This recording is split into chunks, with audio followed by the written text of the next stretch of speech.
दरम्यान भाजपा काँग्रेसनं आणि एमआयएमची जी हातमिळवणी भाजपनं केलेली आहे, संजय राऊतांनी त्यावर भाष्य केले आणि सडकून टीका केली आहे. भाजपाची एमआयएम सोबत काही ठिकाणी छुपी तर काही ठिकाणी उघड युती असल्याचा जगजाहीर असल्याचा टोला राऊतांनी लगावलाय. सांगताय ना, मीरा भाईंदरमध्ये भारतीय जनता पक्षानं एमआयएमला पाठिंबा दिला.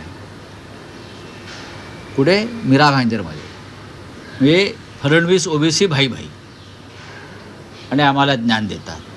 अमरनाथमध्ये काँग्रेस आणि भारतीय जनता पक्ष एकत्र आलेला आहे. आता ते हिरवे नाही काय झाले? मीरा भाईंदर आणि अमरनाथमध्ये ओबीसी आणि काँग्रेसबरोबर त्यांची चुंबाचुंबी जी चाललेली आहे, निकाह लागलेला आहे त्यांचा, मग आता हिरवे नाही झाले? मी जे म्हणतो ना, दुतोंडी गांडूळ आहे ते, आणि त्या पद्धतीनं त्यांचं राजकारण सुरू आहे. यांच्यात काही खरं नाही. तुम्ही म्हणता ना आम्हाला मुस्लिम मतांसाठी, तुम्ही काय कर, तुम्ही ते एमआयएमचा थेट पाठिंबा घेताय. एमआयएम आमच्या आसपासून फिरत नाही आहे, आम्ही त्यांच्या आसपास फिरत नाही आहोत. पण अकोटपासून मीरा भाईंदरपर्यंत संपूर्ण महाराष्ट्रात भारतीय जनता पक्षाची एमआयएम बरोबर छुपी युती आहे आणि काही ठिकाणी उघड आहे. निर्लज्जपणाचा कळस आहे, काही ठिकाणी उघड आहे. मीरा भाईंदर, अमरनाथला काँग्रेस, इतर ठिकाणी काँग्रेस.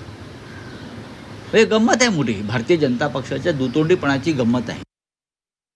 त्यांना काँग्रेसमुक्त भारत करायचं होतं मोदींना. महाराष्ट्रात चित्र वेगळं आहे.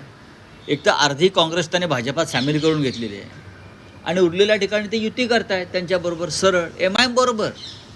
बघा, एमआयएम बरोबर सुद्धा भाजपनं कधी युती केली आहे का मुंबईच्या बाहेर, महाराष्ट्राच्या बाहेर मला माहीत नाही. पण महाराष्ट्रामध्ये नवा पॅटर्न आहे. भाजपला कोणीही चालतो. भाजप कामाठीपुऱ्यामध्ये उभी आहे धंदा करायला. कोणी या बरं का, जो पेजेला देईल त्याच्या शेजेला जायला भाजपा तयार आहे. काय, माझं वाक्य नीट समजून घ्या. जो पेजेला देईल त्याच्या शेजेवर चढायला भाजपा तयार आहे.